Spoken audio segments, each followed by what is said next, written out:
All right. So first off, let's talk about tonight's games. The Islanders are at home to Columbus. I'm not going to do a prediction on this. I'm just going to give my view on it. The Islanders have been playing better under Doug Weight than they were under Jack Capuano. Now, whether it's anything Waite's doing or if it's the fact that they got their coach fired, either way, the Islanders are playing better. The Blue Jackets, they won back-to-back games. That win over Ottawa was really sloppy. They haven't looked as good lately. I could see the Islanders winning this. The Islanders are at home, too. Detroit's at Boston. So, what's wrong with Boston? And people are talking about Krejci, true. Bergeron, true. Um, their farm team doesn't have anything to offer them, true. This is when Koklachev would have been nice to have to call up, but I digress. I think this is why you can't trade Spooner, because his production hasn't been horrible, and you have to get talent back. So tonight's game, they've lost 4 in a row. I'm going to go ahead and say that Tuukka steals them a game tonight, but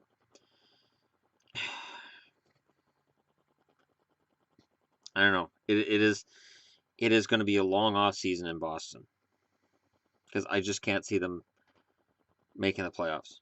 This 4-game streak just really kicked them in the nuts, and that's it. Because everybody else has games in hand on them, so you can't afford to lose those games you're playing. And I get it. They've already played 50 games. They're probably tired, exhausted. They weren't playing great before this losing streak, but it's depressing. The Kings are in New Jersey. Now, New Jersey won their last game. The Kings have lost 4 in a row.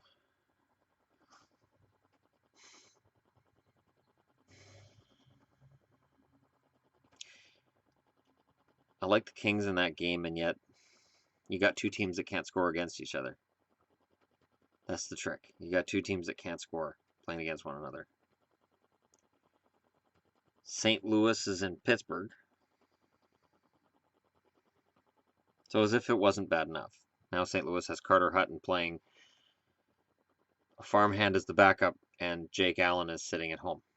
And Jack Armstrong, or Doug Armstrong, was on, I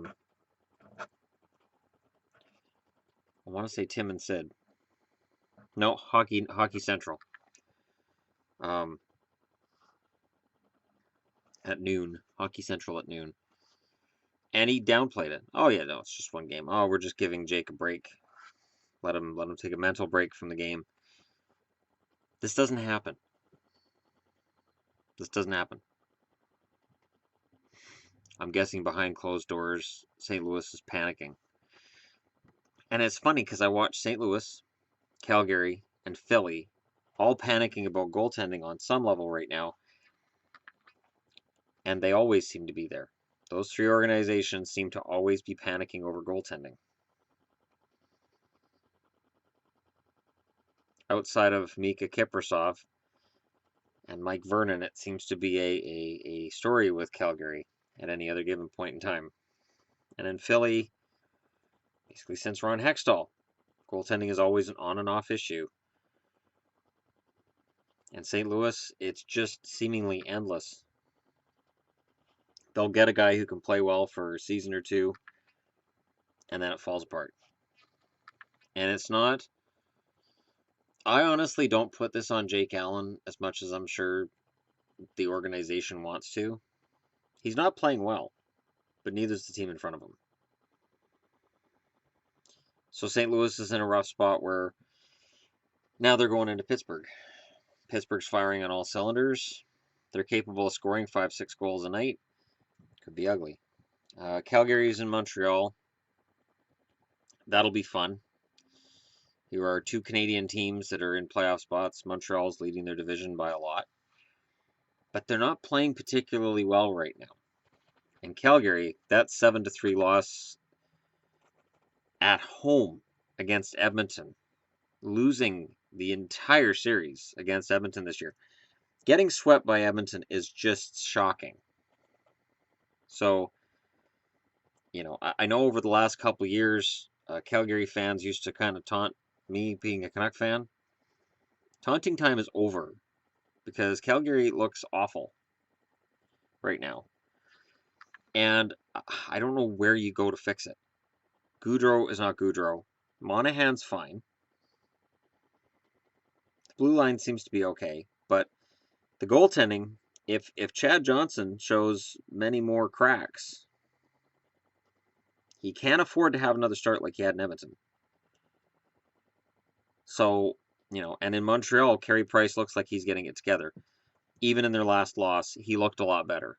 So, if Carey can get that fixed, and I've said the whole time, I think he will, Montreal's in good shape. That game could be ugly. Washington's in Ottawa. Oh, Washington. They're already at the 70-point mark. In 48 games, they've only lost 9 in regulation. And they're in Ottawa. And I haven't looked. Let me look at the game page. I just want to take a look at something here. Because Ottawa's got one issue that's got potential to be a problem. I just want to post. Oh. Mike Condon is playing his 14th straight start and 23rd straight appearance against a team in the Capitals that have outscored their opponents 65-27 during the last 14 games. And in only 4 of those contests has their opponent scored more than 4 goals. I said at the start of the year, I like the Capitals. So you can go all the way back to my season previews and go, oh, no, he did say he liked Washington. And part of it was I felt like they've learned something with all their failures. And this might be the last crack that an Ovechkin team has to win it. That being said, Braden Holtby's not old, and he is one of the best goaltenders in the league. It could be a rough night for Ottawa because Condon's tired. He looked tired against Columbus. He was letting in goals that he hasn't been letting in all year. That was just a brutal game. And Korpisalo wasn't any good either. And now Washington's rolling in. And they can't give him a break. Because to my knowledge, I'm going to go take a look. Because I think Hammond's their backup right now. Somebody's out there talking to their computer screen.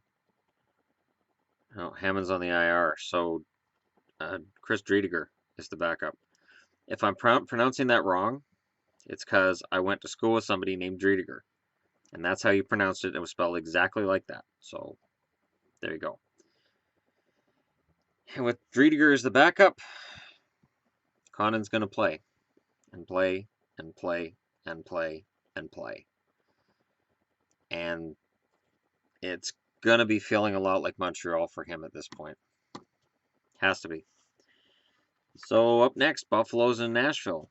Buffalo's on a mini winning streak. Nashville's on a mini winning streak. I like what Nashville's doing right now. Nashville is rounding into form, and outside of the game they lost in Vancouver where they looked listless, they've actually looked pretty good over the last week and a half.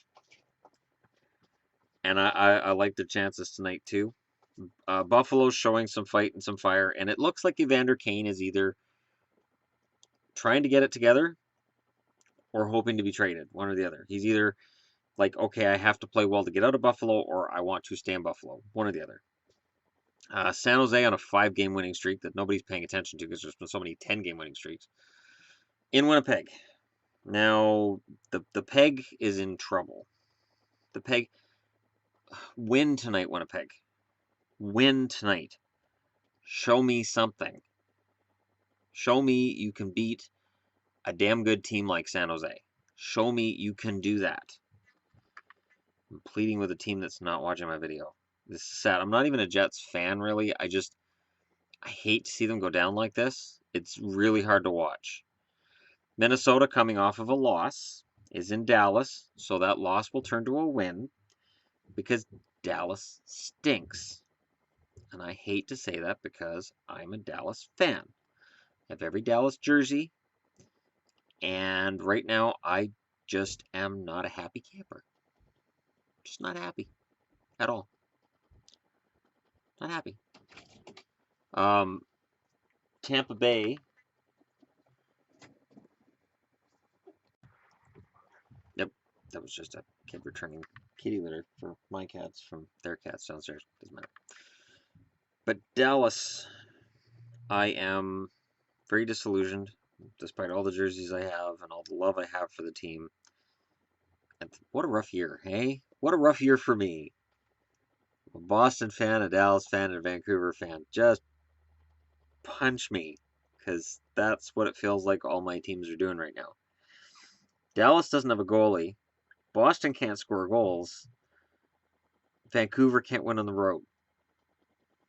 Now, if if if you put all three teams together, you probably have a contender. But that doesn't happen. So I'm kind of boned here. I think mini wins over Dallas. I don't have a whole lot of hope in Dallas at this point. And then Tampa's in Chicago. Now Tampa's on a 3-game losing streak. Chicago's on a 3-game winning streak. We're getting down to it for Tampa. Tampa, I swear to God, guys, you have to win this game. You have to win tonight in Chicago. You have to show that a rematch of Stanley Cup finalists from a couple seasons ago is not a matchup between a team that's still a contender and a team that's nowhere near. Tampa has no room for error. And people keep saying, they'll get it together. They'll go on a streak. They'll get it together. They'll go on a streak. I see columns where people say that. I see people make comments on my channel. Tampa's going to go on a streak. They're going to make the playoffs. Tampa's going to go on a streak. Based on what? They have not shown any ability to get on any kind of streak other than a losing streak. They can't win. And it's everything. Their goaltending hasn't been very good. Their scoring's been okay at times. Their defense has been okay. Like, they've got the star power. You got Kucherov up front. You got Hedman on the blue line. Supposedly Bishop's a star goaltender. But it just all seems to be falling apart for them. And I'm not sure what you do. So, anyways, I just figured I would discuss tonight's games. I want you guys to discuss with me what you think about tonight's games. Because we got some matchups between teams that are going in completely opposite directions right now. And if you are a hockey fan based in Canada, you're watching as Calgary could be fumbling their way out of a playoff spot. Other than the fact that the teams behind them aren't doing very well either. So that might help them. But Tampa's got to be the biggest surprise this year. And I didn't take them to win the Stanley Cup. Everybody else did. And before the season started, I was like, I just every magazine's picking Tampa. I'm not going with Tampa because it never works out. And I was told, well, there's a reason they're picking Tampa, which I got. But I thought no. And before, like during the summer, I got some heat when I said before Stamkos signed in Tampa, Toronto shouldn't sign him. And I said at the time, you can go back and watch the video, that if this health issue is okay, whatever that he had last year with the blood clots, he could have other issues. He could be turning into one of those injury-prone players. Like Sami Zayn in Vancouver, it's not like he kept injuring the same elbow or the same knee every other week. It was injury after injury after injury. Stamkos now has missed a significant amount of time twice in the last 2 years. This is how it happens. Other than guys who get the concussions like Lindros or Korea, the guys who it's just injury prone, and it's one of those things that they're the one who always seems to get it.